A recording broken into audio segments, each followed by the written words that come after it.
আসসালামু আলাইকুম viewers, Asmina cooking channel. সুজি আর ডিম দিয়ে আজকে একটি মজাদার নাস্তা রেসিপি আপনাদের সঙ্গে শেয়ার করব। রেসিপিটা হচ্ছে খুবই সহজ এবং চা নাস্তার সঙ্গে খেতে খুব ভালো লাগে। তার জন্য আমি এখানে 1 কাপ সুজি নিয়েছি।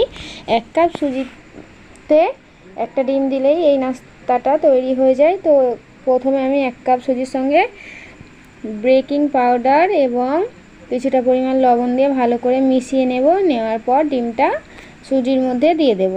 দিয়ে ভালো করে আমি হাত দিয়ে মেখে নেব। তো এভাবে ডিমটা দিয়ে দেব। প্রথমে ডিমটা দিয়ে দিলাম, দিয়ে হাত দিয়ে মেখে নেবে। এখানে কোনো রকম রেস্টের প্রয়োজন হবে না, একদম গুল এরকম মেখে নিয়েই তৈরি করে নিতে পারবেন। খুব সহজেই হয়ে যায়। দেখবেন যে এরকম মুঠ হয়ে যাচ্ছে, তাহলে ভাববেন একদম তৈরি হয়ে গিয়েছে পারফেক্টভাবে। তো এভাবে মেখে নেওয়ার পর আমি অল্প একটু সয়াবিন তেল নিয়ে নেব হাতের জন্য, যাতে হাতে লেগে না যায়। এভাবে তেলটা নিয়ে অল্প অল্প করে একটু করে নিয়ে হাতের সাহায্যে চেপে চেপে আমি এরকম গোল শেপ দিয়ে দেবো। মাঝখান থেকে একটা আঙুল দিয়ে এরকমভাবে গোল করে সুন্দর একটা শেপ দিয়ে নেব। তো দেখুন বন্ধুরা, শেপটা কত সুন্দর হয়েছে।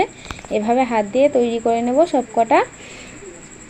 আমি দেখুন তৈরি হয়ে গিয়েছে কতই সহজে। এবারে হালকা আঁচে এগুলো ভাজতে হবে। কড়া যদি তেলে দিই তাহলে সঙ্গে সঙ্গে এগুলো পুড়ে যাবে, ভিতরটা কাঁচা থেকে যাবে, খেতে একদম ভালো হবে না।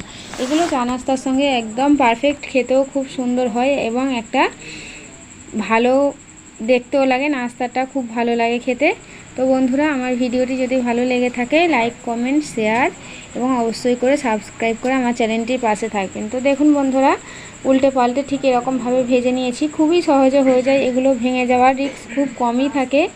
বাড়িতে আপনারা খুব সহজ পদ্ধতিতেই তৈরি করতে পারবেন। সামান্য কিছু উপকরণ দিয়ে এরকম নাস্তা তৈরি করা যাবে। তো বন্ধুরা, আবারও বলছি, ভিডিওটি ভালো লেগে থাকলে লাইক, কমেন্ট, শেয়ার এবং সাবস্ক্রাইব।